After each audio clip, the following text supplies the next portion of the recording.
In this episode, I'm once again joined by Tibetologist and Tantric Buddhist meditation teacher Glenn Mullin. In this fascinating, story-filled episode, we take a deep dive into Glenn's life as a translator and author. Glenn has authored over 30 books on Tibetan Buddhism, which themselves have been translated into many languages. He has translated an extremely wide range of classical Tibetan literature from some of the greatest minds of that tradition, including many of the Dalai Lamas, Tsongkhapa, and more. We discuss Glenn's personal journey with the Tibetan language, from gaining fluency in the bars and tea houses of 1970s Dharamsala, to studying classic texts with Geshes and Tulkus in exile. We explore the history of the art of translation in Old Tibet and the evolution of its writing system. Glenn also reveals his surprising stylistic influences as an English language writer and lays out his process when approaching a new work of translation. So without further ado, Glenn Mullin. So Glenn Mullin, thank you for coming back on the podcast. My honor, my pleasure, and my joy. So today, I thought we'd take a slightly different turn to some of the topics we've been talking about in the last episodes and focus on your work as a translator. You've published over 30 books on Tibetan Buddhism, which themselves have been translated into many languages. And in those books, you've translated an extremely wide range of classical Tibetan literature. Commentaries, tantric texts, sadhanas, poetry, and you've tackled material by most of the Dalai Lamas and Tsongkhapa and others. I even saw a short translation you did of a Dilgo Khyentse sadhana that he had composed. You had both the benefit of a formal situation at the Library of Tibetan Works and Archives in Dharamsala, as well as an immersion among native speakers in your many years living in the Himalayas. Perhaps we'll start with, how did you come to learn Tibetan, and how did your relationship with the language unfold over time? Well, certainly my connection with Asia has, I think, both a genetic component and also a kind of a spiritual component, you could say. From the genetic side, my mother was a British war bride. Her dad was a major in the British Army, trying to spread the message of the wonders of British culture far and wide, largely through trade, of course. The Brits in India were never conquerors. They never conquered India as such. They basically just out-traded them, you could say, with the British East India Trading Company. But the Brits all fell in love with India and fell in love with the Himalayas and fell in love with Asia in general. So I grew up in that kind of a environment where India was considered something very wonderful, very magical, very spiritual, and sort of China, Tibet, especially Tibet, something extremely mystical. And for instance, when I met the Dalai Lama for the first time in 1972, and I wrote back to my mom, she said, oh, Glenn, even if you died tomorrow, you could not have brought a greater honor to this family. So from the genetic side, from my mom's side of the family, there was a strong connection with India, Indian culture. And we could say Tibet really was a cultural satellite of India for the last 1,500 years until it was invaded by China in the 1950s. It was exclusively an Indian cultural satellite. In fact, Chinese culture was banned from Tibet by law. Translation, use of Chinese script in Tibet, translation of Chinese books into Tibetan, those were all banned in Tibet by law, I think from 793 or something like that, after the famous debate at Semya Monastery. So the connection with India and Tibet was very strong. And my granddad was actually in India when Francis' young husband made an expedition into Tibet and went in a lieutenant colonel and came out a mystic. He took a walk in the mountains, went into a trance, and changed from a military, sort of aggressive military man became the president, I think, of the Mystical Society of England. So genetically there was that there, or historically, I could say, through my mom and through her ancestry, and what that brings into the house of a young child growing up in a house filled with her books. And she was an avid reader and loved everything, to talk about everything about Asia. So there's that. And of course, if we talk about previous lives, we Socratic Platonists or Platonic Satanists, Socratic Platonists or Platonic Socratists. The Buddhism and Indian culture is very strongly connected to the idea of reincarnation. And I certainly feel there's some connection there as well. So when I went to India when I heard the Dalai Lama had opened an institute for Western people, and I went there and I met Dalai Lama and I met Ling Rinpoche, Trijang Rinpoche, his two gurus, and I met the two lamas whom he appointed to teach to Western people. It really just felt like going home. There was nothing exotic about it. There was nothing foreign about it. I mean, just being in the presence of any of those 5 or 6 great lamas that I met back in 1972 was just like sitting with my dad or my mom or my granddad. There was no sense of this is a foreigner or these people are from an alien culture or some forbidden city or anything like that. It was something completely intimate, I would say, a sense of complete intimacy and sort of relaxed connectivity. And so naturally, I threw myself into the training and into the studies. And part of that, the Dalai Lama had also set up the library with as well as just spiritual teaching or philosophical and meditative and yogic training. There was also language classes offered. So I started doing that really from about a month after I arrived because it just seemed like a wonderful thing to do. And not easy for me. I grew up in Quebec, so I did speak some French, but of course, Tibetan is a completely different language group altogether, so it wasn't easy. And spoken is more difficult, I think, was more difficult for me than the reading and writing, simply because Tibetan is a monosyllabic language. Most words are just 1 or 2 syllables. And so there's so many words that sound very, very similar that your hearing it is difficult and your tongue achieving that degree of subtlety of pronunciation that make the difference between lepa and lepa, for instance, brain and penis, leads for some humorful conversations in the tea shops when you're trying to practice your elementary Tibetan. So I would say my written grew first. My reading and writing grew faster than my speaking in early days. And I had the good luck, maybe 74 or 1975, something like that, that a wonderful Lama came to Dharmsala to work in the manuscript room, Venerable Dobam Tulku, very, very high Tulku, and one of the great Lamas from Dargay Monastery. And I used to take walks around the library, Kora in Tibetan, we call it the walk around, which is very popular for everyone living in Ganki, in the little town where the Dalai Lama school was connected.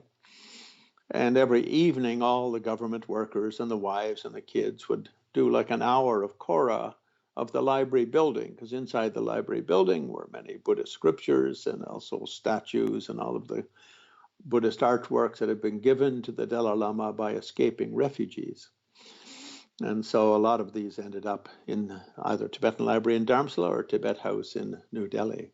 And Dobam Tulku was brought up from Delhi, where he had been in the Tibet House cataloging, I think, their Tibetan manuscript room down there, which had been newly established Tibetan house in Delhi, Tibet House in Delhi.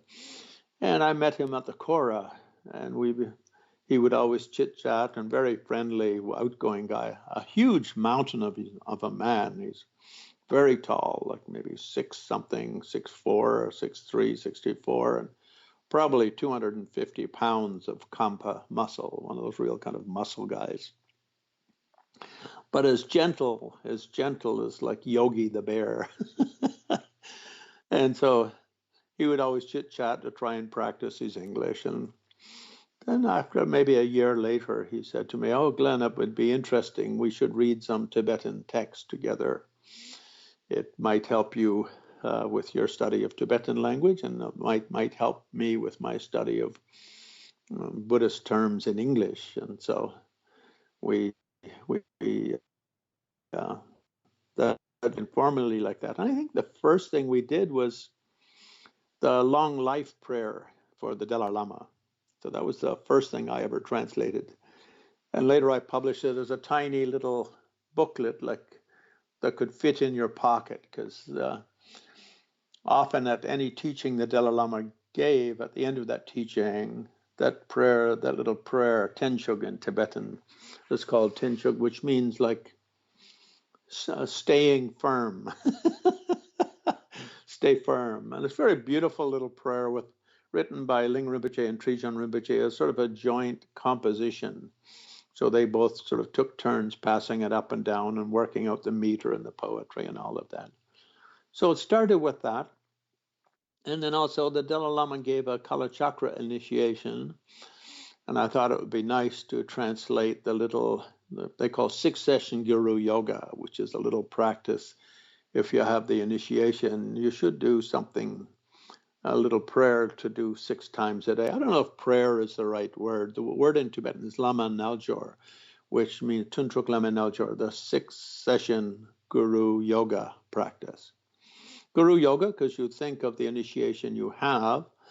The initiation is always connected to the 5 Buddha families, the so-called 5 Buddhas, your 5 skandhas transformed into 5 Buddhas, your 5 kleshas, your 5 delusions into the 5 dakinis, into the 5 wisdoms of 5 primordial awarenesses or wisdoms.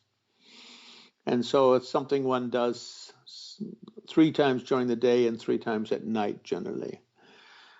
And so I thought it'd be nice to translate that. And that had been written and given out at the Dalai Lama's Kala Chakra initiation in, I think, 74 or something like that. Very cute little text, but it was written by a famous Gelugpa meditator called Gangkar Rinpoche, who in Tibet was, I think, the most famous during the 1940s and 1950s. Very, very famous Lama, almost as famous as Pabanka. And he had done maybe 10 or 20 years of meditation retreat on Kala Chakra practice. And so the Dalai Lama, when he gave that Kala Chakra in Bodh in 74, he had a little copy of that given out to all 350,000 people who attended.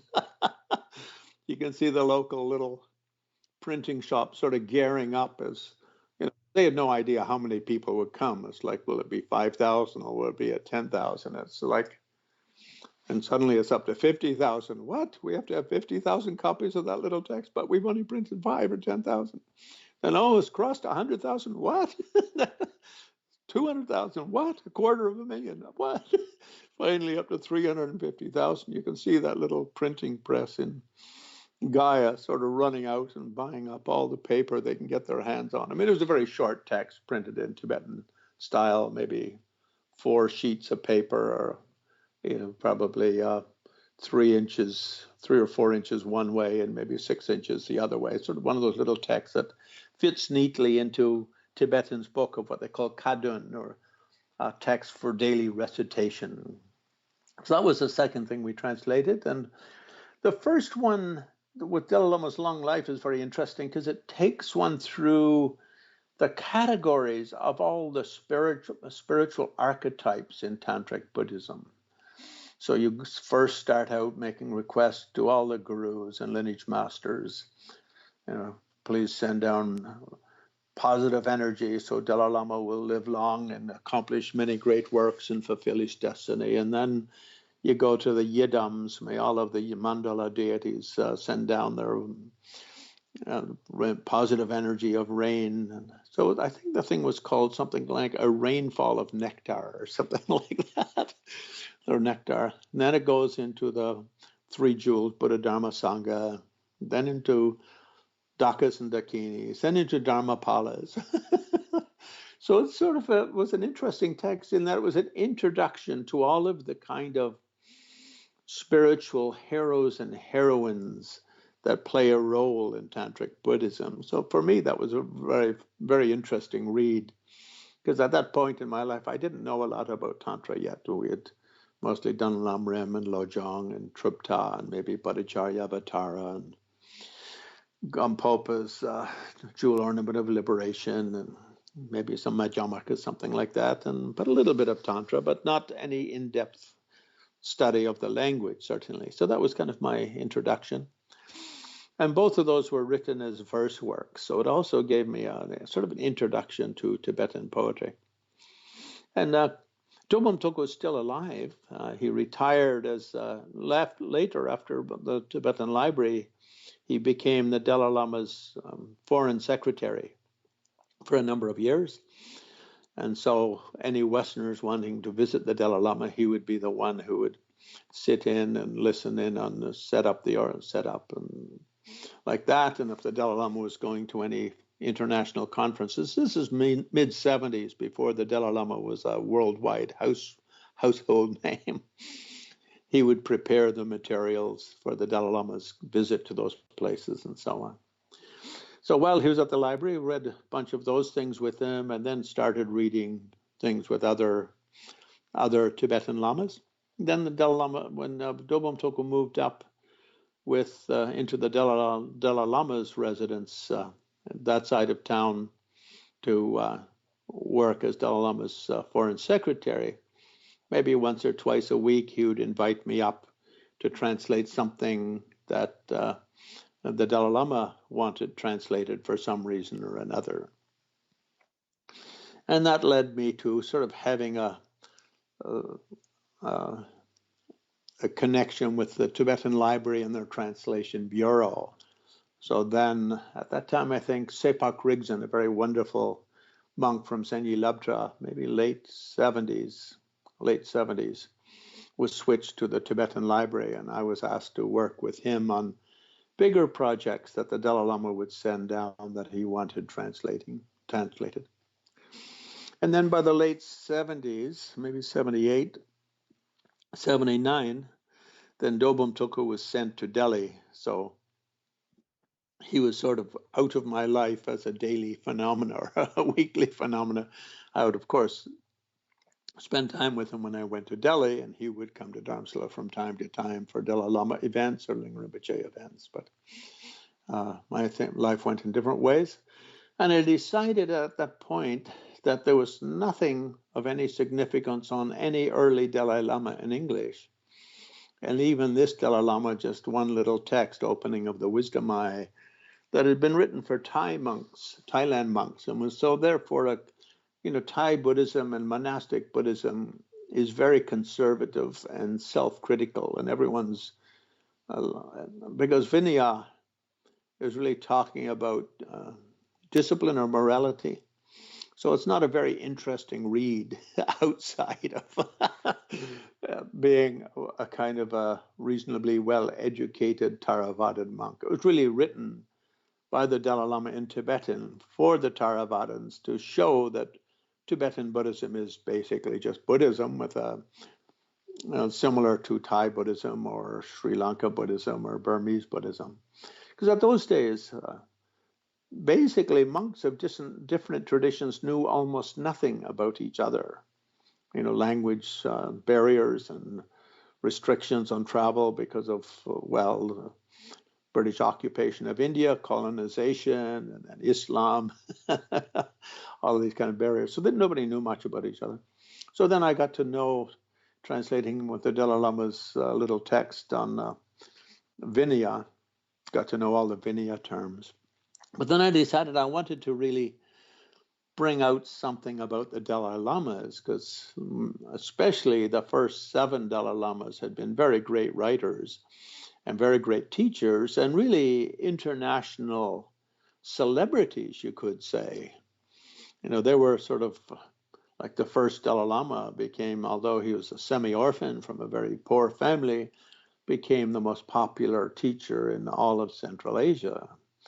Although, and especially Western Tibet, Ladakh, Lahul, Spiti, Kannur, the Kailash area, and Southwest Tibet, Shigatse, and then, of course, up in Central Tibet.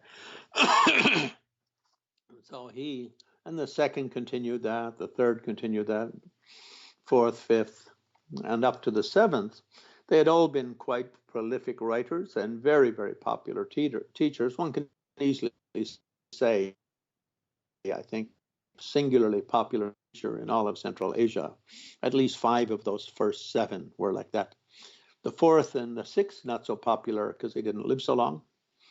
The fourth was murdered by the Karmakargyupas because of a civil war in Mongolia that spread over into Tibet, and because he had Mongol ancestry, the Karmakargyupas, who were at one side of that civil war, basically just assassinated him. And the sixth ran into trouble for other reasons, mostly because he didn't want to be a monk and developed too much enthusiasm for the libertine lifestyle. Fell in love with too many ladies at the same time. And at the same time as this was happening, there were other kind of big political events swirling around Central Asia that aspect of his life sort of took him, made him a sort of a scapegoat, I guess you could say, for some of the events. But otherwise, the first, second, third, fifth, seventh Dalai Lamas, those 5 were very, very great writers. And I was very concerned that nothing by any of them really was in English. Even their biographies, there was like just a paragraph or 2 on each one, and often just misstated. Someone said something back in 1880, and that remained what the Oxford and Cambridge professors said thereafter. And you even have, people like Snellgrove and these very great professors completely just repeating the stuff, never looking to primary literature to see what's actually the case. And so then my work became more interesting in that I would get complete collected works of a different Dalai Lama, and then kind of try and find a complete, these weren't available to us to buy or like that at that time, but try and get access to one and study it and go through and see what was in it and see what in it I thought would be relevant to the modern educated reader. So I thought I should do a book called something like Buddhism for the Educated Man, and then put brackets, and women, and woman. Now, a translation, of course, when you go from one culture to another, there's a big jump with language and cultural media, the whole platform and the philosophy and the emotion of language and all that.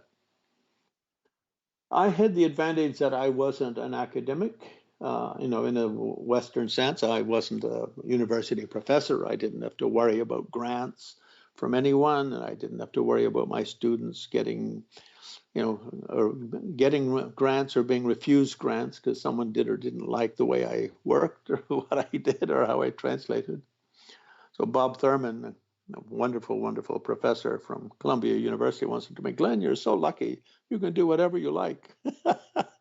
For us, we have to be so careful because if we develop any enemies, they can just try and harm us and harm our students for years to follow. And when translating, I think my 2 favorite forms of contemporary Western literature was the New Yorker, a wonderful New York magazine, written very cleverly but very simply and understatedly, and Punch magazine. So if I would say what kind of language platform do I think works best for Buddhism, Tibetan Buddhism, I would say the New Yorker and Punch magazine. If you want to get the words I use in English for Buddhist words, buy 100 old copies of Punch magazine. Because they're written in a very simple, clear, lucid style, while at the same time not sacrificing depth or precision. And it's hard to do that. And Another book that really influenced my writing style was a book that I read back in the late 70s or early 80s called Yes Words and No Words. That's just the title of the book, Yes Words and No Words. And it went into how English never says what it says. Every word in English has a kind of an emotional tone to it, which doesn't really just mean what it says.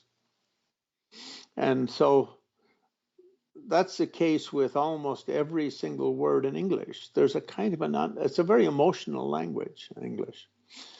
And that's why I think, often medicine has to use their own language. Psychology has to develop its own language. And math or any of the sciences, they have to develop their own language. They can't use ordinary language. They have to try to develop something which is not so emotionally charged. But if you're writing for the general public, that emotional charging of words is something that becomes very relevant to the pleasure to the pleasure of the read. And I think to the musical nature of the read, the natural kind of resonance, you would say. So those were my three favorites. Then, of course, to get a grasp on humorful grammar, my favorite was Winston Churchill's book on proper English usage. Because I think he was the first Brit to look at English not as English, but as an international language. As a young man, he spent almost as much time out of England as he did in England. And so he really had a much deeper sense of English, not just as something to be spoken on the streets of London or published in the Times of London, but as a kind of what was becoming a universal international language of planet Earth. And so for me, his approach really was so much better than, say, Fowler's correct English language or anything written by the other linguist academics. And of course, he always brought such humor to what he was saying to make his point. But I think finding material that, in my mind, sort of showed something on the character of each Dalai Lama was important. And then, of course, translating something from their biographies and then doing a study of their life and times and sort of putting it together as something based on tradition, but at the same time steps into the modern international world. So I tried to do with that with all my books on the early Dalai Lamas, that obviously some will succeed more than others, and some of those Dalai Lamas are more fun than other Dalai Lamas, at least in terms of what we can learn from them through literary sources today, which is very different than if you were walking with them down a mountain path in Tibet 500 years ago or 600 years ago. That's fascinating. Let's pick up on a few of those points. You mentioned there that your writing and reading progressed at a faster rate than your spoken Tibetan. It's often said that there is a noticeable difference between classical Tibetan and colloquial or generally spoken Tibetan. Right. And I remember you telling me on one occasion that you received some advice that dramatically improved your spoken Tibetan. Do you remember what I'm referring to? Yeah. So in terms of the written Tibetan, Tibetans often they call it Chökye, Dharma language. And I don't know if they use that much in Tibet. I think in Tibet they probably said Puyig or something like that, like Tibetan scripting or Tibetan script or Tibetan scripture. But Chökye has become a more popular term because, of course, Tibetan written texts, are also the main spiritual forum in Bhutan and in northern Nepal and in Ladakh, Mongolia, East Russia, West China, and so on. So that is, you could say, a kind of a hybrid language created by the great translators in the 7th and 8th centuries, and refined until about the 11th or 12th century, as the roughly, I think, 5,000 texts were translated from Indian Sanskrit into Tibetan to become part of the Kanjur and Tenjur. Many of those are very short texts, of course, but and nonetheless they get their own title and what have you, with the different sutras and tantras of the Buddha and the Kanjur, and then the Tengyur, the different works by the different Indian masters from Nagarjuna and so on down through the centuries. And then the Tibetan commentaries, or the commentaries they're often known in Tibet as the later masters, which means Tibet or Bhutan or Nepal or Mongolia. So that kind of written language, so when we call it Chukya, Dharma language, it's more meaningful, I think, than the term that used to be used prior to the internationalization of Tibetan refugee culture since 1950 and the Chinese invasion. It might be instructive to mention a little bit about those translation periods and how it was that the Tibetan language came to be so unusual. Yes, it's hard to know really exactly the details of what truly happened, because in Tibetan history from that period is written by court historians or stenographers or archivists or whatever one wants to term them. So one gets a kind of a view which is liked, approved, and paid for by the kings. But Tibetans know that period of the period of the three Dharma kings, the three great kings. And Tibet came into existence as a country something like 400 BC, when Nyatri Zambo, the Palanquin-born king, united 200 or 300 countries of Central Asia under his rule. So those are often known as the kings of the Yarlung Valley. Now, later Tibetans say that he was a descendant of Buddha Shakyamuni's family. He was a Shakya. That at the time of the Indian Wars and the destruction of the Shakya clan on the borders of Nepal and India, modern-day Lumbini and Kapilavastu, which is only 25 miles from Lumbini in southwest Nepal, 3 miles from the Indian border, modern Indian border, that a lot of the armies during that civil war, one of them was pushed north and crossed over into Tibet and dropped into the Yarlung Valley. And because he looked a little bit weird and was dressed weird compared to how he's dressed like Indian style, and the Indian Tibetans were dressed Tibetan style. So when they asked him where he came from, he didn't have a clue what they said, so he went like this. The Indians, if you ask them something they don't know, they go like, it's kind of even today, it's a kind of a standard. So they thought, oh, he's pointing to the heavens. That means he is down from the heavens and he's come here to help us out, get things together. So they picked him up on their shoulders, carried him into town, and pronounced him their king. Now, Western historians are a little bit dubious about that. They say, oh yeah, that's just Tibetan Buddhist monk scholars trying to connect ancient Tibet to India and to the Buddha. Who knows? Might be. It said he had webbed feet, and the Buddha also had webbed feet, like kind of big skin between your toes compared to the sort of long, scrawny toes that most Central Asians have. They sort of had these sort of beautiful sort of duck feet. But anyway, from that time on, Tibet had some sort of strong connection with India, at least as far as the later Tibetan historians go.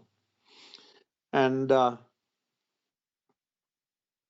from that time on, of course, there was also always, over that period, there was trade to get from central Tibet down to Nepal and into India. It's not a big trip. The caravans were going up back and forth across the so-called Silk Roads and Spice Roads, all those centuries. But in about 630 or so, I think it's the 33rd king of Tibet. So some, 630 or so is usually the date given. We're not sure of the exact date because Tibetan sexcentenary system, the 60-year cycle, wasn't given a number until 1054. So before that, that's just like the year of the dog or the year of the hare and so on. But most people think roughly 630 or so. And that king had 5 wives, and the 4th was a Chinese wife who was a Buddhist, and the 5th was a Nepali princess, also a Buddhist. And he decided that Buddhism would be a unifying quality in the new kingdom he had established. So he basically extended the Tibetan borders all the way down to modern day Xi'an in China, the cave of the terracotta warriors and all that. His kingdom went all the way down there. He conquered much of Xinjiang or Turkestan, including all the way up through Khotan and that, down almost to the Kathmandu Valley, all of northern Tibet, northern Nepal, the western Himalayas like Ladakh, Lahul, Spiti, all the way down to Kashmir and so on. So he basically, land-wise, expanded the Tibetan kingdom or the Tibetan empire, whatever you want to call it, to become the largest continuous land empire from that time until Genghis Khan came along 600 years later. But he seems to have been very impressed by his 2 Buddhist wives, and they both married him on the condition that he would build them a nice temple. So for the Nepali wife, he built Jokong in central Tibet, which until today is the most popular temple in all of Central Asia, the most holy temple, you could say. And he built the Rinpoche for the Chinese princess. And so then they also were allowed to bring their own, equip those temples with the kind of Buddhas and Bodhisattvas they wished, and to bring in a quorum of monks to sort of teach the kids, and serve them. So it seems Songtsen Gampo became very deeply moved by them, and then decided to make Buddhism the national religion, the official national religion. So Buddhism had certainly been in Tibet for many hundreds of years before that, although from his time on, historians weren't allowed to write very much about that. All the credit is given to him. But because they're so close to Nepal, so close to India, it had trade for all those centuries, it's certain that there was lots of Buddhism there before. In fact, people like Snellgrove, great British professor, claim that the Bun of Songtsen Gampo's time was really Buddhism from Western India, Northwest India, Kashmir, Afghanistan, the East Persian Empire side of the Buddhist world. And then he sent 25 scholars to India to develop a script based on Sanskrit and a translation approach that would best suit the translation of Buddhist Sanskrit from India into Tibetan. And from that time on, the kings of Tibet sponsored all of the translation work and the building work. And Songtsen Gampo himself is said to have built 108, I think it is, great temples around his empire. And so when we look at where those temples are, 12 of them were called the inner circle, and the others were the outer circle. And so we could say that's kind of inner Tibet and outer Tibet in his mind. What's the most fertile ground of his ancient Yarlung Valley empire, and now what is the newly acquired and dominated territories. And all of those had to build up those temples, and they had to, from that time on, take Tibetan language as their written language and as their official Dharma language.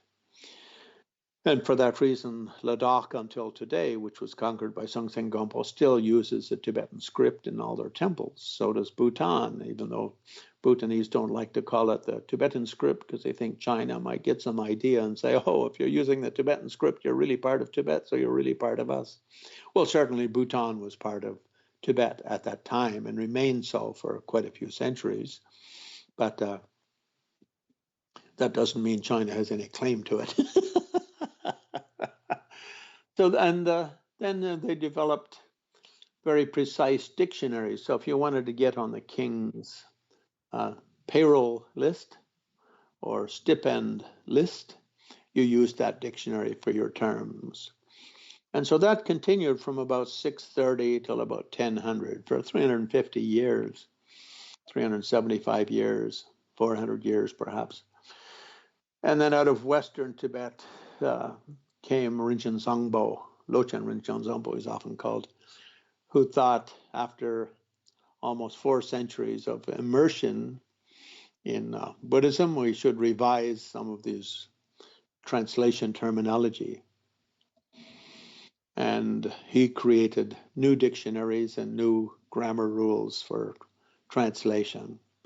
So often we say the Nyingma in Tibetan is actually known as the Ngagyur, the earlier translation period, and the schools forming in the 11th century following Rinchen Zangpo is Chigyur, the later translation period. So the Nyingmas really just refer to those movements that developed using the old dictionaries of Songtsen Gampo's period and up to Trijang Rinpoche and Rinpoche and so on. And then after the death of Rinpoche and Langdharma and the assassination of Langdharma, Tibet broke into a number of kingdoms ruled by various sons of Langdharma.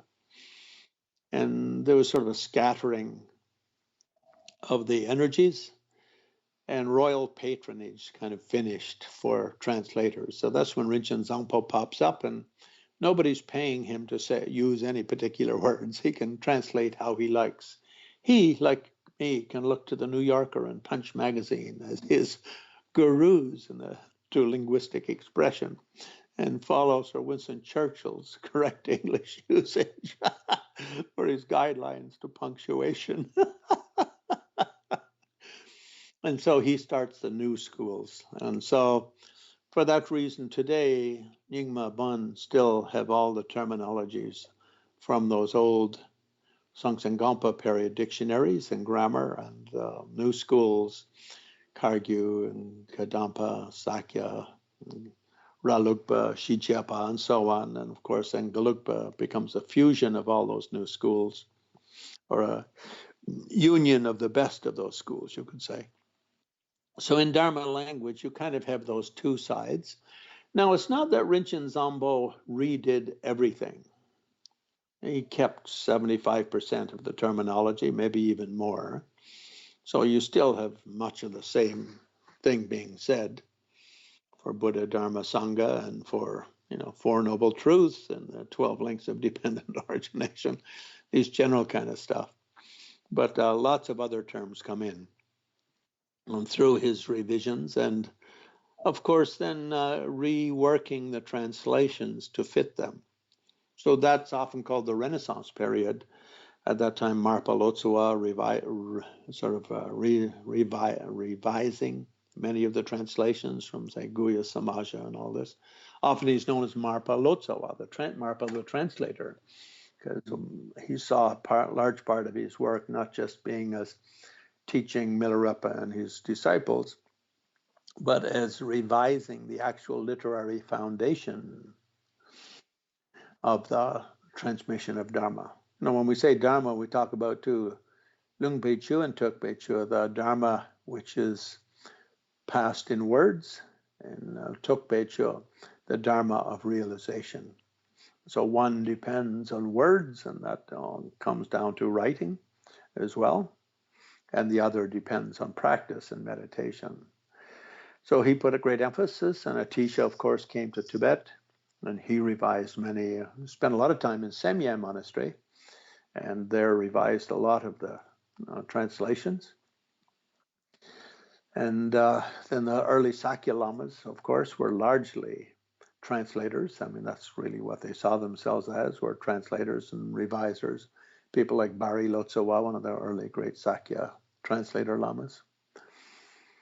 And so the script sort of developed in those two ways, the old way. They like to say it, the ancient ones. If we want to be critical, we can say the primitives.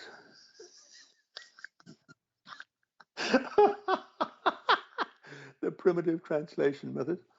I think it's a little bit like if we look at translations today of Buddhism in England and we look at them in the old days. In the old days, in the 1800s, a lot of Buddhist texts were translated by Christian missionaries. So they're translated using really a lot of Christian terminology. Negative karma is translated as sin, just for an example. Whereas the Christian meaning of sin, original sin, there's no equivalent to that in Buddhism. The word really doesn't work. But because for the Christians, they were doing the translation, so that's what came to mind when they translated that word. In the same way, the early translators are working exclusively from a linguistic base that is connected to much of the more ancient spiritual threads of Central Asia. And so they're looking at different words, the words from their own source traditions, their own cultural traditions. So we have very little from those early Nyingma writings other than what's in the Nyingma Khenjer and Tenjer. In other words, other than in translated forms. I don't think there's any written commentaries from those periods that can be said to be authentically from those periods. I mean, scientifically from those periods. They're really revised by Terma tradition, the revelation tradition, where they're kind of totally re-expressed in a modern idiom. And that starts in the 1200s, basically. It's not that old. It starts 600 years later. And so outside of that, the spoken language in Tibet, one reason why it was hard for me to learn it, I think, was living in Dharmsala. Tibet had a lot of dialects. I'm sure when you grew up in England, the way in the 1930s or 1940s someone from Devonshire would talk, or someone from Glasgow, or someone from Wales, or someone from East London or West London, very different ways of pronouncing words. So English being based on German, being an Indo-Germanic language group, words have a lot of syllables in them. So you can sort of navigate through them a little bit just by the number of symbols and the general pronunciation of vowels and consonants. But if each word was just like 2 or 3 sounds, and most Tibetan words are either 1 or 2 syllables, then it becomes much more difficult to follow. And so the Tibetans say the way it's written in Ladakh or Kamaramdo, Mongolia, is all the same, but the way it's pronounced becomes quite different. So I think people who joined the monasteries in South India and were put in a particular Khamsen or particular department, Tibetan departments were often regional based. Like if you were from a particular area, you had a hereditary right to go in that department of Ganden, Drepung, or Sera, or Tashi Lumpo. So when you went there, everyone was talking your dialect. It was all your homeboys, you could say, your homies.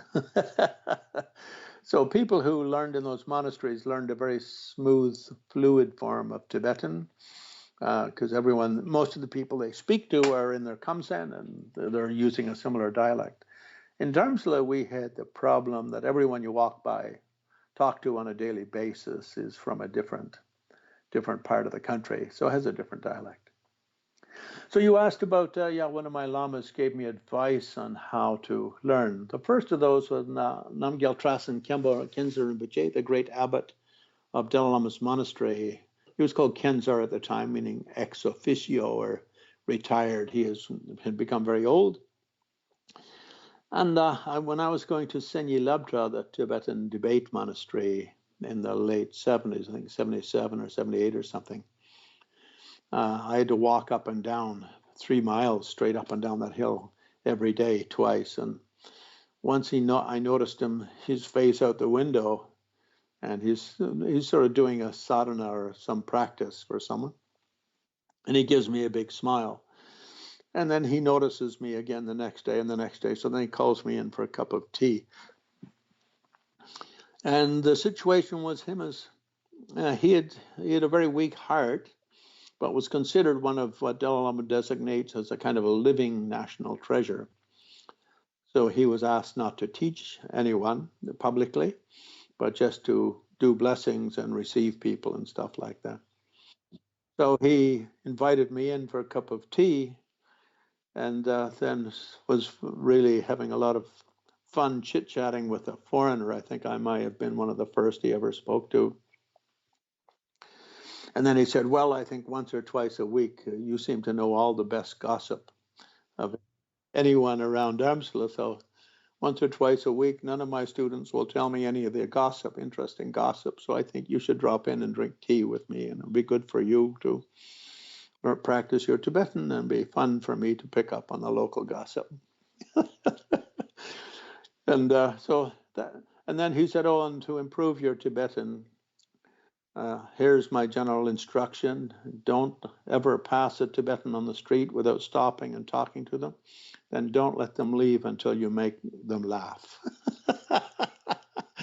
He says, because once you can make someone laugh in Tibetan, that means your Tibetan will start getting very smooth, and then they will always be happy to see you and want to stop and chit-chat and see what you're going to say to amuse them. Tibetans love laughter.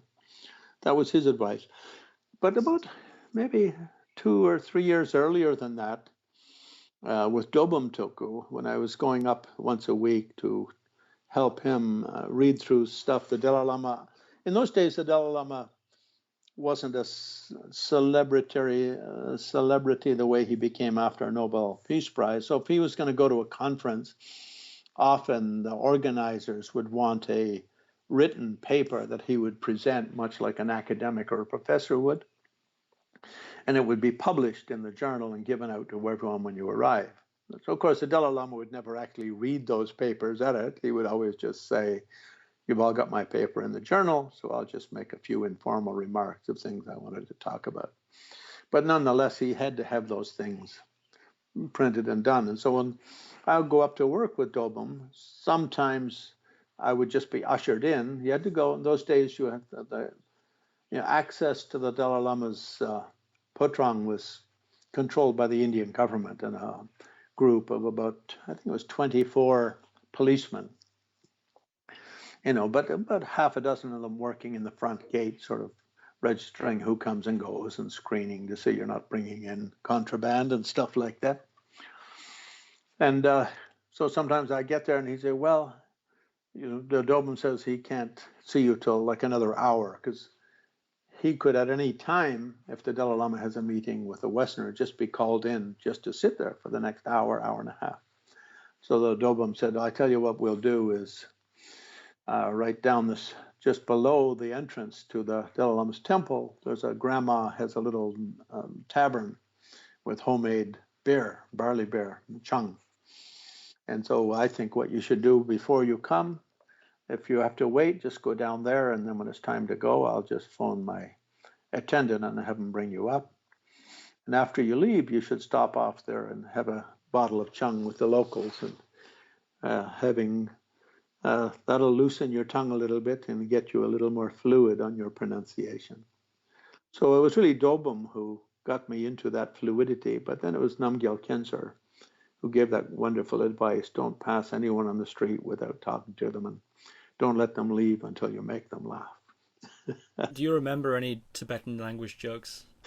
Well, I think, it's not that Tibetans tell jokes as such.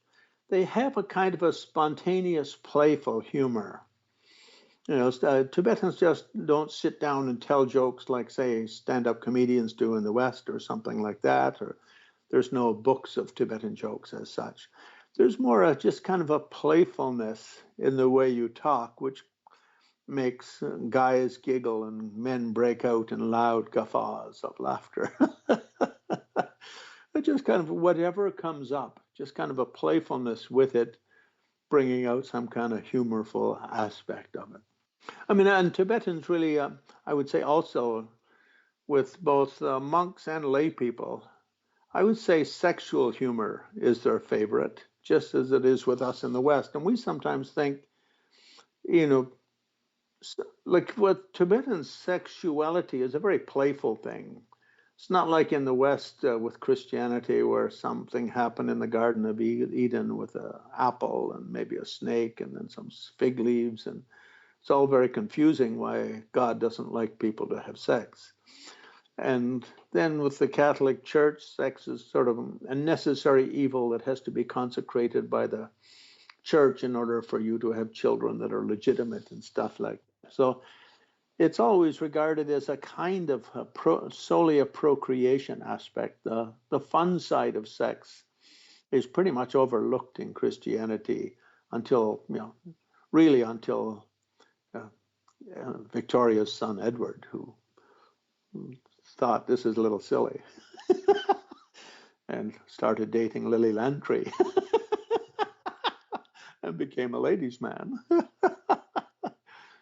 But they love any kind of sexual humor, sort of flirtatious talk and stuff like that. And they're not like terribly, what would you call, lascivious? Is that the right word? Or there's not like they're really sexually that wild outside of their ordinary life. But for them, it's kind of there's something comical about sex. There's something just innately funny about it. And anything you say to a Tibetan that's got any kind of a sexual innuendo will immediately the girls will start giggling shyly and the guys will start guffawing loudly with laughter. And I think that's true, certainly true with monks. When I was I think I mentioned to you one time that I think in 91, I was on a teaching tour of Spain. When I got to Madrid, there was a monk, Geshe, I had known in India, who had been there for 6 months, and the only person in town who spoke any Tibetan was his translator, a young monk, and they never chit-chat with one another. So when I got there, he just wanted to, wake me at 6 in the morning and talk straight until 10 at night, just to get all of his talking done, because he knew once I left, that was it. There'd be no more chit-chatting for another 6 months or something. And after a couple of days, I said to him, well, Geshe, I have to tell you, when it comes, and he was doing like a lot of monastic stories and stuff like that. I said, when it comes to monastic stories and Tibetan cultural stuff, the only thing I really like are the Agudumpa stories, which are the sex joke. Every Tibetan sex joke is told through an Agudumpa story. Agudumpa literally means Agu is uncle and Tumba teacher. And the other fighting monk. So I said, those are the two aspects of monastic life I'm interested in. Otherwise, I don't really have much interest in those kind of stories. And he said, well, you're in very good luck, because I joined the monastery when I was 8 and I became a dub-dub, a fighting monk, till I was 20. And at 23, I decided I should actually start studying some Dharma. So I did and became a Geshe. He said, but all the dub-dubs know all the best Agudumpa stories. So for the next 2 weeks, from morning until night, he was just always telling me lots of interesting dub-dub stories and Agudumpa stories. I'm curious about your process when it comes to approaching a new translation, say a new project, both in terms of the research involved as well as the translation process itself. And I'm also curious if you can point to any examples of either linguistic choices you made or material selection that you made that you feel might have been more limited had you been officially an academic. Well, in my early time, like say we're friends with Dobum Tuku or with Sepak Rigzanla, there's another one at the library, Losang Dawa, who was Geshe Darge's translator and later went to New Zealand with Geshe Darge when Dalai Lama sent Geshe Darge to New Zealand.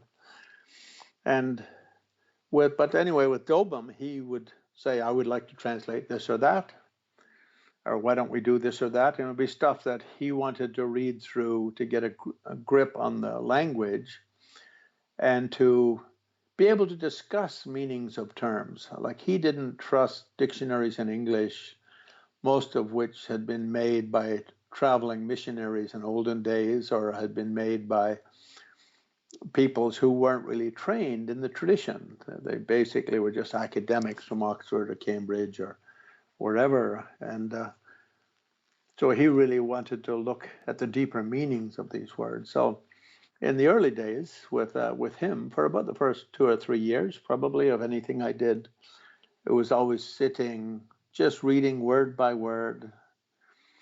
Now, at that time, already, maybe 3 or 4 years before that, Geshe Dargye in the Tibetan library decided to teach us 2 texts as not only sort of our Dharma teaching, but also as kind of Dharma language instruction teaching. And the first of those was Gampopa's Jewel Ornament of Liberation, one of the early Lamrim texts in the Tibetan world. I mean, the first Lamrim text in Tibet is Atisha's own Bodhipata Pradipam, or Lamp on the Path to Enlightenment, and his auto-commentary. But these were both written in Sanskrit and translated into Tibetan, so they're slightly cumbersome, you could say. Whereas Gampopa, although someone did something after that before Gampopa, called Tenrim, which is a little bit the same, but not as strictly so.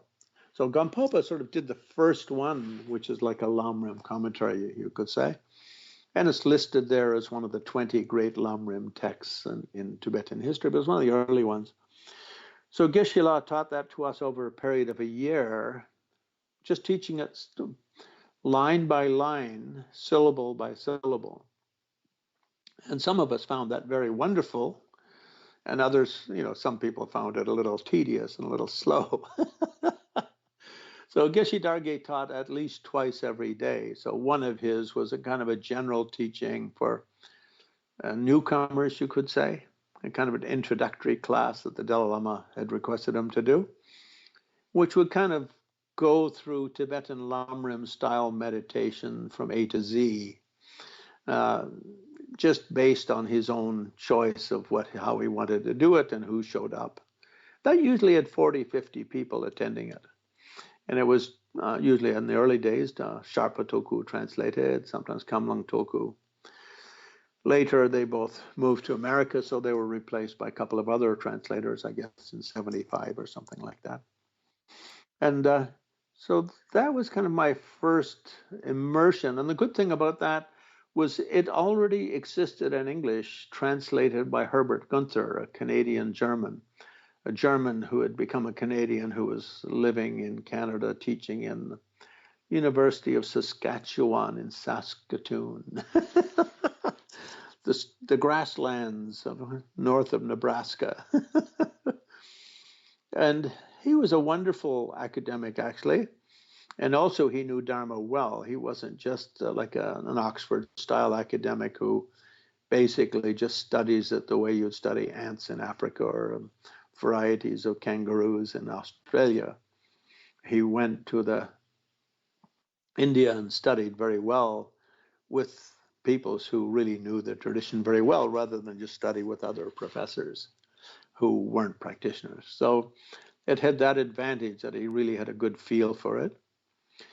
Because he was German and English wasn't his first language, of course, his translations are eccentric, and Germans are very existential and they really get carried away. So each one of his books, he uses completely different terminology for the same Tibetan word. So then if after 5 years later, when I noticed that, to know what he was talking about, if I was going to read one of his translations, I'd have to pull out the Tibetan and read it beside it to have a clue what he was talking about.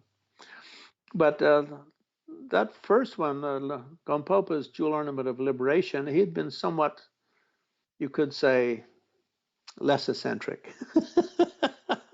And he'd taken something of a normal sanity, normal reasoning approach to writing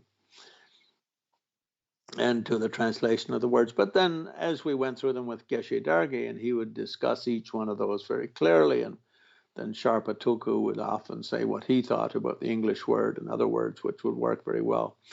Now, Sharpa Tulku had come out of Tibet in 1959 with Geshe Zopa.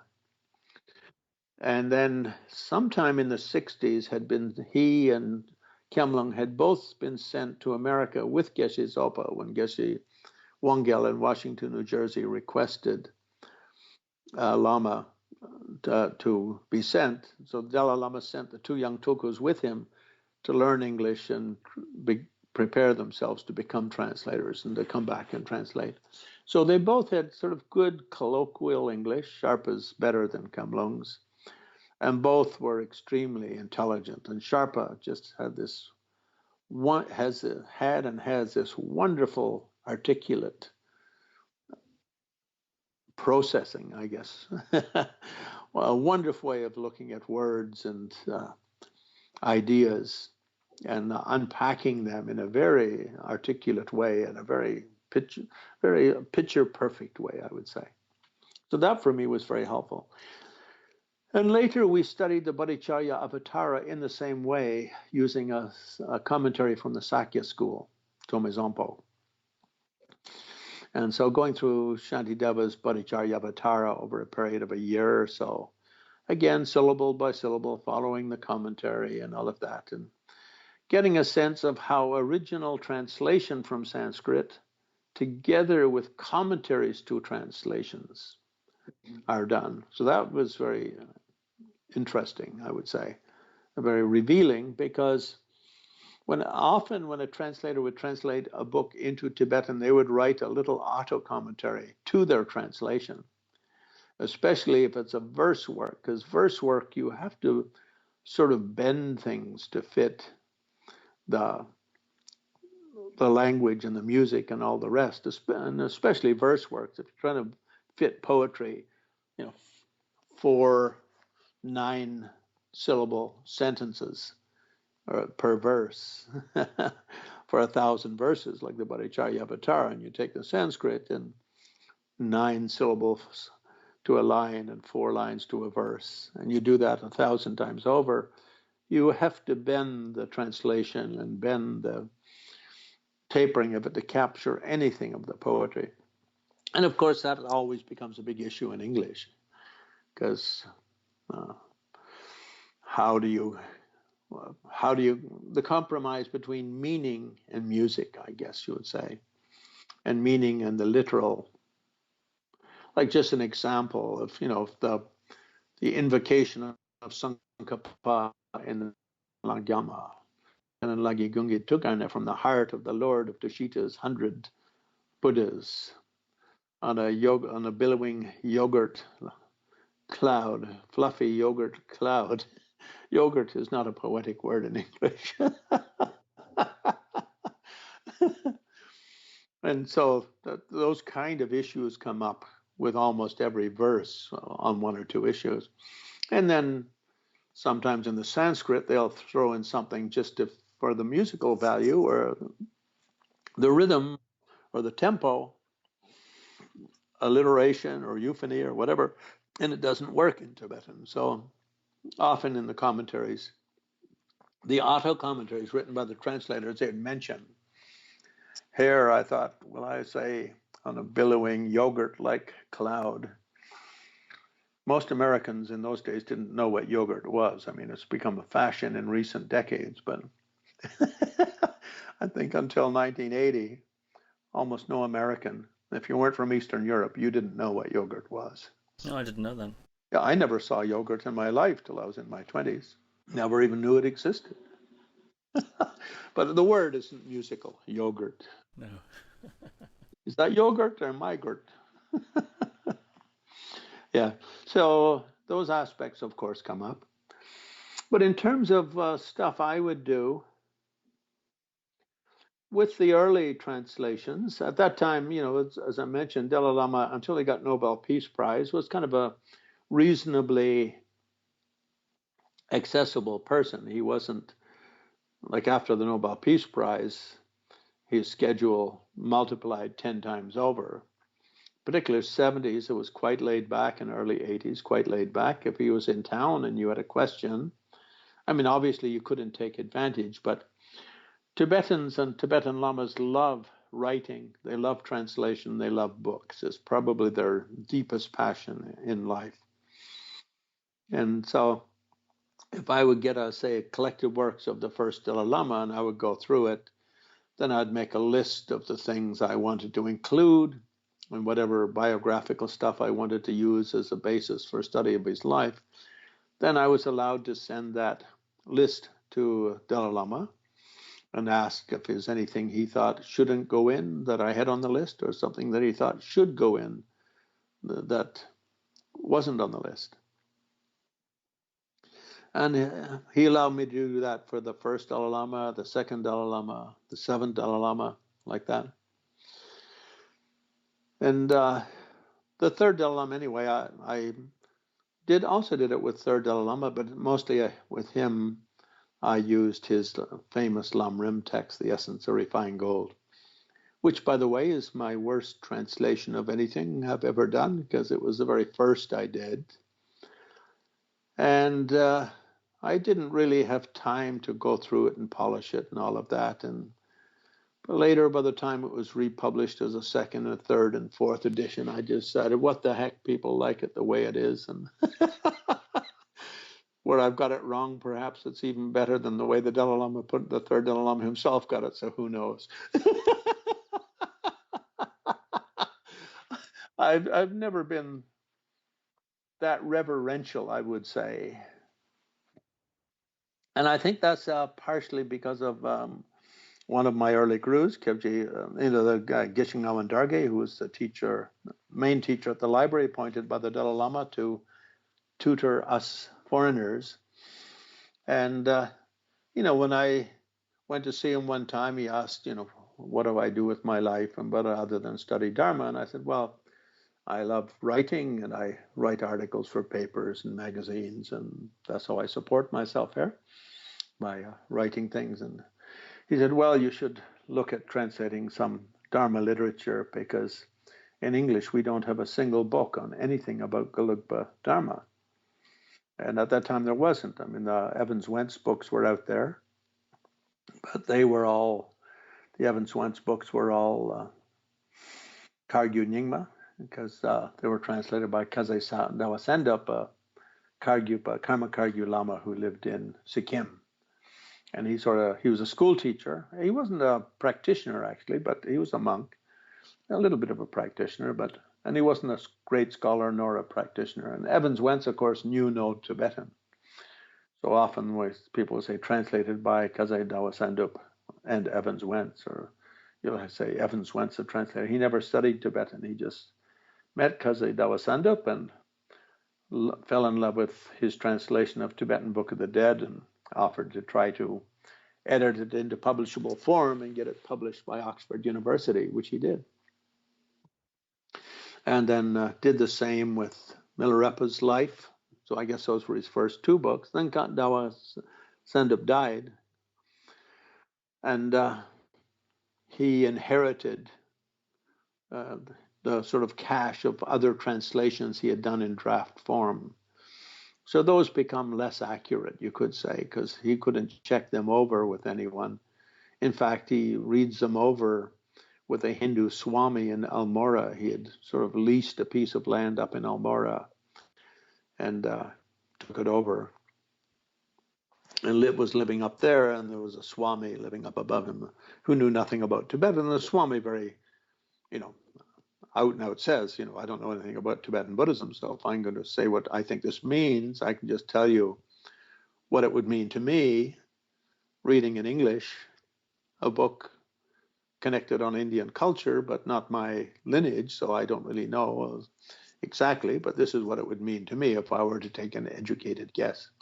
So those later books by him are kind of a little bit off, like Tibetan Yoga and Secret Doctrines, and Book of the Great Liberation, and so forth, because he wasn't able to check anything with Dawa Sendub. But nothing in there is of a Gelugpa from our school. It's all sort of just scattering of what Dawa Sendub had in his own library and what he thought was fun to translate and might make for interesting reading. And it's all good stuff. I mean, I've read all 4 of those books 2 or 3 times each. Not grumbling about them. But Geshe Dargi said, nothing from our school is in English, so why don't you look into that and think about doing that? And then when I thought, okay, if I'm going to do that, then I'd really liked the Dalai Lama a lot and had translated a lot of his stuff just with Dobum Tulku and for the private office. And then when I was working with Sepak Rigzen down at the Library of Tibetan Works and Archives. And Sepak, by the way, since then has moved to Atlanta and now teaches Tibetan language in Emory University, which is very wonderful. Very, very brilliant, brilliant man. At that time, he was a monk, and after leaving Senyi Labdra, he stayed a monk for a few years, but then one time decided women are just too beautiful. And the perks of being a monk, unless you're living in a monastery, aren't as good as the perks of having a wife if you're not in a monastery. Yeah. And so he disrobed, and it suited him very well. And he really blossomed both as a translator and as a writer and so on. And so very wonderful, wonderful person. And yeah, so then going through works by various Dalai Lamas, and the way I would do it is basically if I chose to do a particular text that I thought would be very interesting in English, fun to read in English and meaningful in English, then try to find a Lama who was kind of an expert, you could say, in that field. So, for instance, when I was working on the first Dalai Lama's text, book I did on the first Dalai Lama, I really wanted to do his notes on the Kalachakra Tantra.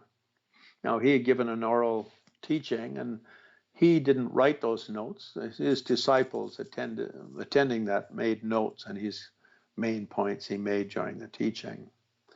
So I thought that would be a wonderful read, because in English, nobody knows anything about Kalachakra. I mean, there was the Shambhala prophecies, but nobody knew anything whatsoever about the practice or 2 stages of Tantra or anything like that about Kalachakra. Zero, zilch, nada. So I thought that would make a great read. And at the time, the greatest living Kalachakra expert in India was probably Lati, who was accessible, was Lati Rinpoche in Gyenda and Chartse. And Dalai Lama always, summoned him whenever he was giving a Kalachakra initiation to come and help with everything from preparation to set up and helping the Dalai Lama get things straight for how to do it and stuff like that. So one of the Dalai Lamas, Peru, although they didn't the word Jungsin or Shensab for him, but one of his sort of spiritual advisors, I guess you could say. And I went, when I asked him about it doing, he said, well, I haven't looked at that sort of literary side of Kalachakra for about 30 years, so you'll have to forgive me if I have to pull down a reference book from time to time, because, this is the first Dalai Lama teaching this in maybe, I don't know what, 1420 or 1425, so almost 550 years ago. So there may be some obscure passages, and I may or may not pick up on absolutely everything. So if I have to check, please don't be upset. But then he just started rattling it off like he had just read it all yesterday. It was just amazing. And I had the good luck with working on the 7th Dalai Lama's poems, Meditations to Transform the Mind, which first came out as Songs of Spiritual Change, that a friend of mine from Saranat had come up to learn translation and to serve in the Tibetan library, and he wanted to practice his English. And we'd become friends when he was down in Sarnath, because I had spent a winter there, a winter break in Sarnath, where the school is for Tibetan studies. And at the time, there was a Lama living who was in a hospital right behind my house and was in ill health. So he had to stay in the Tibetan medical hospital, residential hospital, for about 6 months or a year on treatment. So he was sort of, you could say, a captured I had a captured audience or a captured Lama. And so I went over to visit him and I showed him the book and I said, I'd really like to translate this. And I hear that you're really especially good on Lojong tradition and Lojong terminology and literature and so on. And so what do you think if I visit you 2 or 3 times a week for an hour or so? And you must get very bored just sitting over here in the hospital all day with nowhere to go and nothing to do.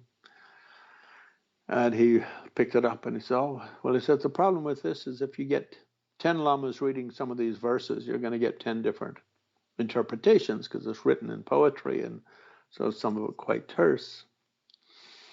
And I said, yeah, well, that's perfectly fine by me. But anyway, let's read through it and get your interpretation. And he very graciously, once or twice a week, depending on how he was doing at that time, and my own schedule, would read through one of those works, and it took about a year to read through the whole thing. But again, he was just very, very wonderful. He didn't really have any hesitation with anything in the whole collection, and some of it's very deep. Some of the emptiness texts and the bodhicitta and the 2 texts on chakra samvara, they're very profound. So that was very, very wonderful. But also having Ling Rinpoche and Trijang Rinpoche and Dharamsala, they were both the greatest living masters on the planet at that time in the Tibetan Buddhist world. I mean, you could take 10 of any other Lama and put them in their little toe, in my opinion. You could go into those guys with anything. What made them so exceptional? Or why were they so exceptional? I would say because in Tibet, they were the best of the best. They had really great training, and they were both child prodigies, great tulkus of very high rank, but child prodigies. And both of them had tough teachers. They weren't spoiled like some tulkus are spoiled brats. They have very poor education, and unless they have a good tutor and a very strict manager who really keeps them at it. And of course, one thing for literature is you need someone who really remembers everything they ever learned. Because literature is like that. You're reading things that were written hundreds of years ago, and each one of those, every branch of Tibetan Buddhism has something of its own use of language. So Lamrim does, Lojong does. For that reason, the Khenjer and Tenjer are in like different categories. Like there's the Prajnaparamita section and the Vinaya section and the Uma, the Madhyamaka section, Abhidharma section, the Pramana section, and the general chit-chat section, sort of soak, they call it, which is miscellaneous, I guess you could say. Doesn't fit anywhere, but just things that came up. And the Tantra section and different classes of Tantra. So they all used words in their own way. And then if, say, it's a Lama writing for say, second Dalai Lama traveled a lot all over central Tibet and taught a lot to kings and queens and great scholars and high tulkus and all that. So often they'll throw in words which are just unique to those peoples, to those places. So someone who is widely educated and widely trained, and in their case, of course, they both did several 3-year retreats, which does wonders for your memory.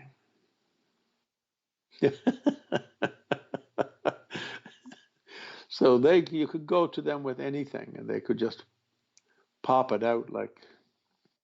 What do you mean by it does wonders for your memory? I can think of at least 3 different possible things you're implying there.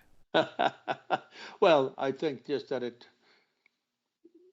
I think meditation, intense meditation, does certainly increase memory power, and it does give you instant recall or total recall of everything you've learned. It brings it all back.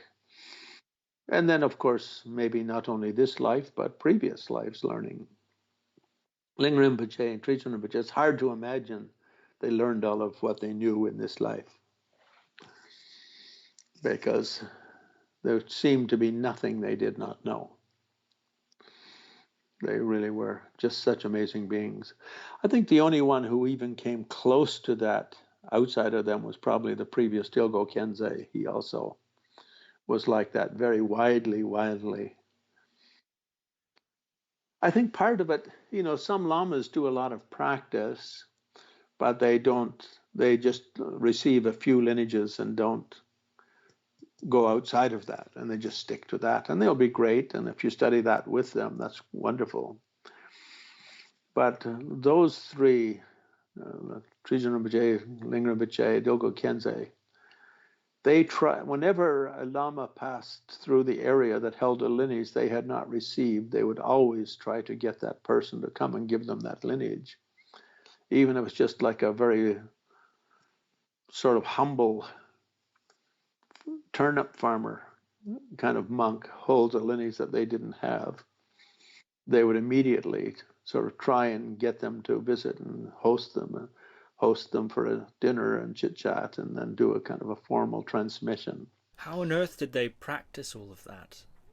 That's the thing. I always hear those stories, and I wonder, how on earth did they catalog that and practice it? Yes, but once it's in your brain, it's in your brain.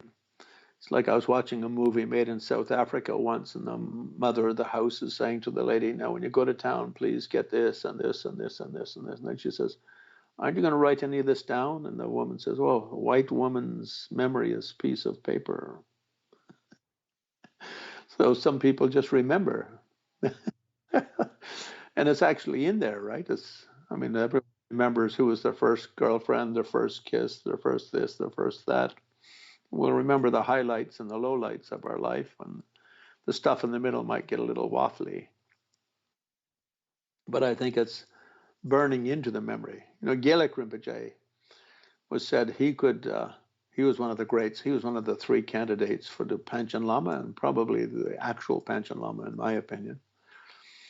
But he was said he could memorize 30 pages in a tea break.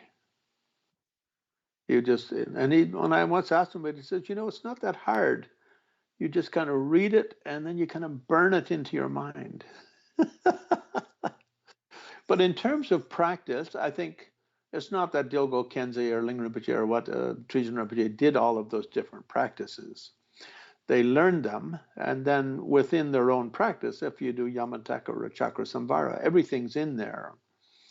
If there are different lineages of transmission, different tantras even, 90% of it will be the same, 10% will be different. So it's like that expression goes, the one who studies other traditions well, that studying doesn't in any way harm his understanding of his own tradition. It just deepens it. So I think it's like that they continue their own main practices, and they may do an afternoon practice or a weekend practice emphasizing whatever is this other thing they didn't receive, especially if they plan at some time to give the initiation, because they have to do the what's called the Leirung, the qualifying practice. But having them certainly helped a great deal. And of course, once I moved back west, it was a bit of a problem, because in Dharamsala there's lots of lamas, and they all have great respect for books and translation, and mostly they they do their own practices in the morning, and they leave their afternoons open for visitors. And mostly those are, disciples asking for this, that, or the other, advice on issues. Like Tibetan businessmen will ask, where can I go to do business next summer? And people will ask, my daughter has this problem, and can you suggest something that she can do to solve it? And there's a lot of that sort of stuff. But also you'll have, such and such a tulku coming in and saying, I want to do the 3-year retreat, and would you clarify these few points in the practice? Or I want to do a 6-month retreat. And you'll have students coming in and saying, I'm studying this and this and this, and this is a bit of a problem for me, and how do I work that out? And you have people like me walk in with a text and say, Rinpoche, I'm translating this book by the third Dalai Lama, and I've asked 10 different geshes what this line means, and nobody has got a clue. Because sometimes it's like that if they're in verse. Only if you can find the original commentary to that verse written by someone. It's written in cryptic verse, and probably many Tibetans have memorized it. But they've memorized it without thinking exactly what it means. Because they'll have the general meaning. But you look at it in general, if you look at Tibetan, it could be translated in 5 or 6 different ways. And in English, we can't be like that, where you just leave it hanging. And so, anyway, having them was great. And in the West, it became a problem. I was lucky in Toronto. After I moved back from the West, I was on Toronto Island for a while, and Toronto had Zazab Tulku, a very young Tulku from Sera Monastery, who had been sent to Australia to translate for one of Lama Tibetan Yeshe's centers, with a Sera Lama, Geshe Lodin was his name. Now he's got his own center, Geshe Lodin, in Australia. And Zazab later moved to Canada and set up 4 or 5 centers up there. So he was very wonderful. So any issues came up, and he was strong practitioner. He lived still lives just like Lamas do in Dharmsala, where they, get up at 5 and practice till 11, and then have their lunch, and from 1 till 3 or 1 to 4, it's open door to whoever comes with whatever issue to discuss. And then an evening walk, and then evening practice, and like that. So that was very wonderful. He was very helpful. And I was going through my book on the second Dalai Lama, 6 Yogas of Niguma. I mean, I'd already finished the translation, but I was preparing it for publication. And of course, that means checking difficult points. And I had a lot of different texts in there from selected works of the second Dalai Lama. His texts on emptiness, some of them in verse works, were very tight and very terse. So that was very helpful. And when I go to Montreal, there used to be a wonderful Geshe that had come over with the refugees in 1971, I think it was, Geshe Kenrab, and he also was very, very wonderful. And then also in Toronto, there's a great Karma Kargyu Lama, still alive. He's now like 90 some, but when I was there, he was a young spring chicken of 80 or so, 75 or so. No, he's probably about 70. And he was one of the sort of great Lama scholars in the Karma Kargyu school. Mm-hmm. And he was also, if I had issues, points of issues, he was always also very, very helpful. And then, so most of my books sort of formed like that. And some of the others, I was just inspired to give them a try because things had thrown me into those kind of avenues. Like living in the face of death, just somehow I kept getting drawn into little projects. And I ended up with a lot of materials and then thought to publish it. And so in that, I'd worked on some movies in 79, 80, 81, in which a death bardo ritual was done, and worked with another recording agent who recorded the audio of funeral music, you could say, ritual music from funerals, and other sort of things I'd encountered. And then I just had this dream. I was walking through a street of London and saw a sign in the wind and blowing in the wind, and went in there a little while later. When I was in London, was walking down a street, and there was that sign, and it turned out to be a bookstore, which was also a publisher, Rutledge and Keegan Paul.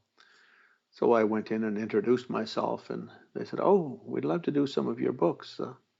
Why don't we do something on death and dying? That's like a hot subject at the moment." So some of them were sort of inspired in that way, just by coincidence.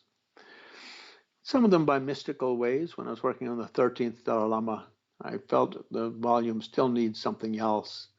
So I picked up his various volumes and just thumbed through them like this until I felt I was getting warm, and then stayed on the one volume and went like this 5 or 6 times and popped it. And it came out to a page with a very wonderful little book on sort of the summary of all the different Tantric Buddhist lineages in Tibet.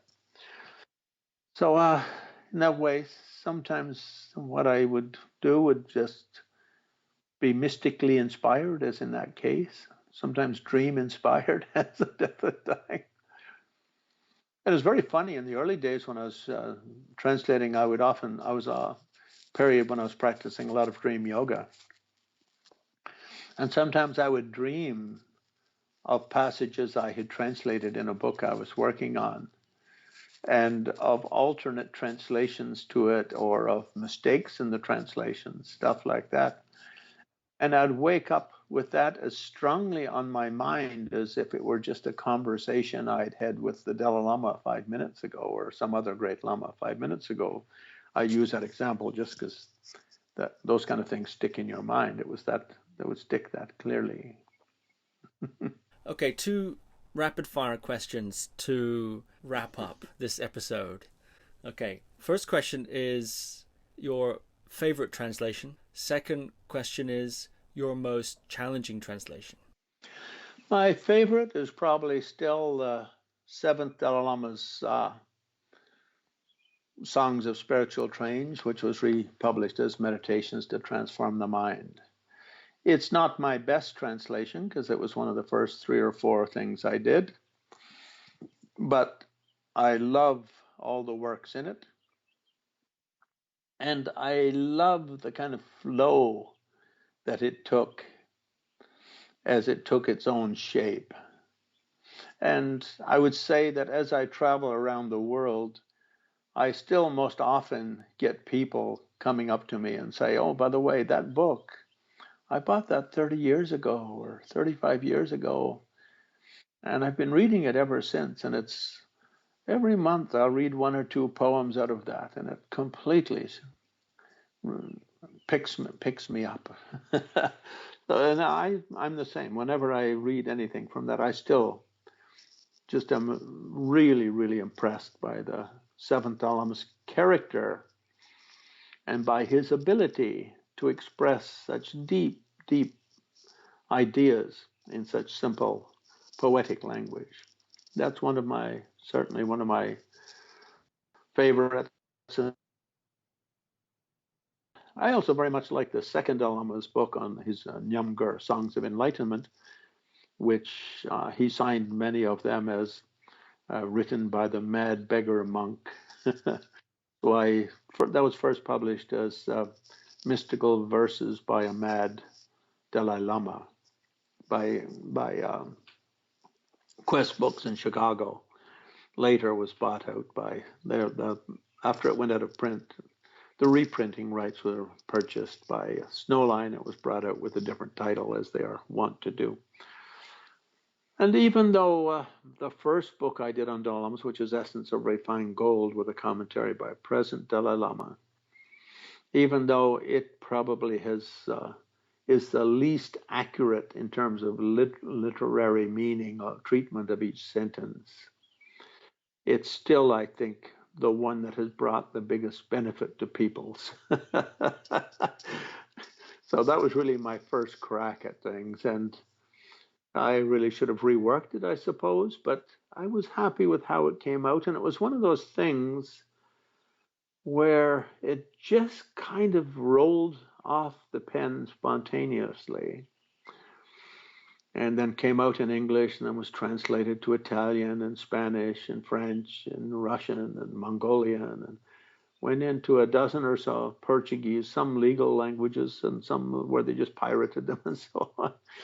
And then it just had perfect timing. It was just before the Dalai Lama got his first U.S. visa, and he was going, when the Russians heard he was coming to America, they said, oh, we have to make him come to Russia first. So they rushed up to Dharamsala and rushed him off to Russia and to Mongolia.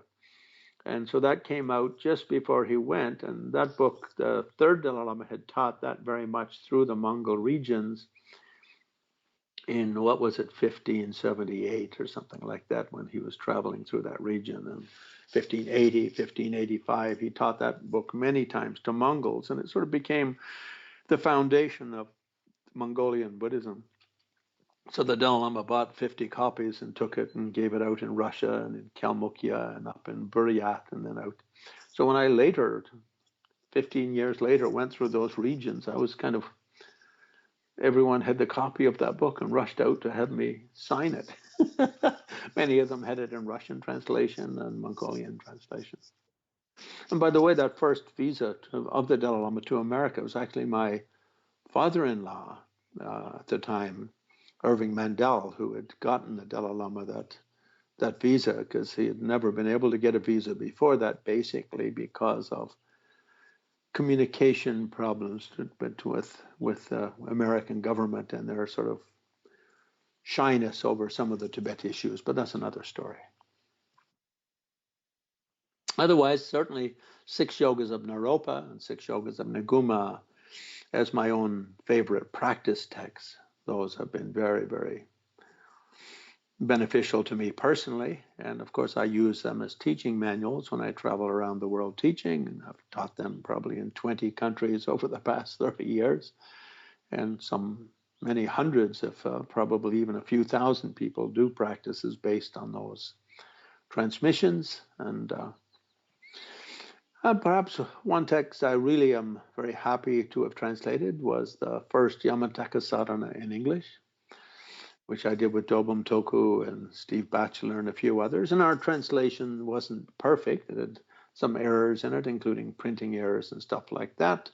But it was the first time Yamataka was ever translated into English. So that for me is my main practice. I'm very honored to have done that, even though I look back at it as one of my imperfect things, but it's like a baby learning to walk.